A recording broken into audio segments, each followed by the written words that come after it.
అయ్యి నందు, నందు ఏమైందండి? ఏంటి వాష్రూమ్ ఎంత దరిద్రంగా ఉంది? 2 డేస్కి ఒకసారి క్లీన్ చేసుకోవడం ఆ మాత్రం తెలీదా? ఇంట్లో ఉండి ఏం చేస్తున్నావు? సారీ అండి. సారీ అంట సారీ. సారీ చెప్తే క్లీన్ అయిపోద్దా? వెళ్ళి క్లీన్ చేయి.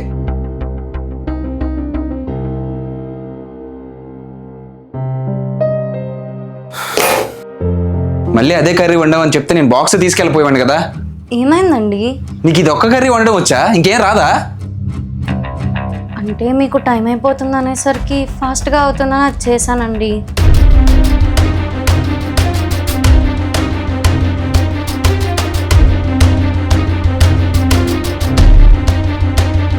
నేను మాట చెప్తాను నీకు, నువ్వు ఎలా తీసుకుంటానేది నీ ఇష్టం. ఇప్పుడు నువ్వు ఎలాగైతే మీ ఆవిడతో ప్రవర్తిస్తున్నావో, నువ్వు చిన్నగా ఉన్నప్పుడు మీ అమ్మతో నేను అలాగే ఉండేవాడిని. ఇప్పుడు మీ ఆవిడ ఎలా అయితే భరిస్తుందో మీ అమ్మ కూడా నన్ను అలాగే భరించేదిరా. నా మీద భయంతో భరిస్తుంది అనుకున్నా, కానీ మీ అమ్మ పోయాక అర్థమైందిరా నన్ను భయంతో కాదు ప్రేమతో భరించిందని. మనిషి మనతో ఉన్నప్పుడు లోకుగానే కనిపిస్తారు. ఒక్కసారి ఆ మనిషి దూరం అయితేనే వాళ్ళ విలువేంటో మనకు తెలుస్తుంది.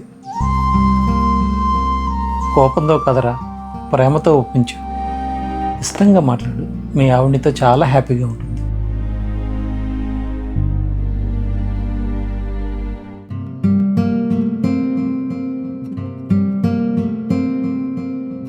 సారీ. అయ్యో, నాకెందుకు సారీ చెప్తున్నారండి? నువ్వు ఇంకేం క్వశ్చన్స్ అడగకు. ఇప్పటివరకు నేను నీతో ఉన్న బిహేవియర్కి నిజంగా సారీ. ఇంకెప్పుడు అలా ఉండను, సరేనా? ఒక మనిషి మనం ఏమన్నా సరే మనతోనే ఉంటున్నారు కదా అని రూడ్గా బిహేవ్ చేయొద్దు. ఏదో ఒక రోజు మన మాటల వల్లే ఆ పర్సన్ మనతో లేనప్పుడే ఆ పర్సన్ వాల్యూ మనకు తెలుస్తుంది.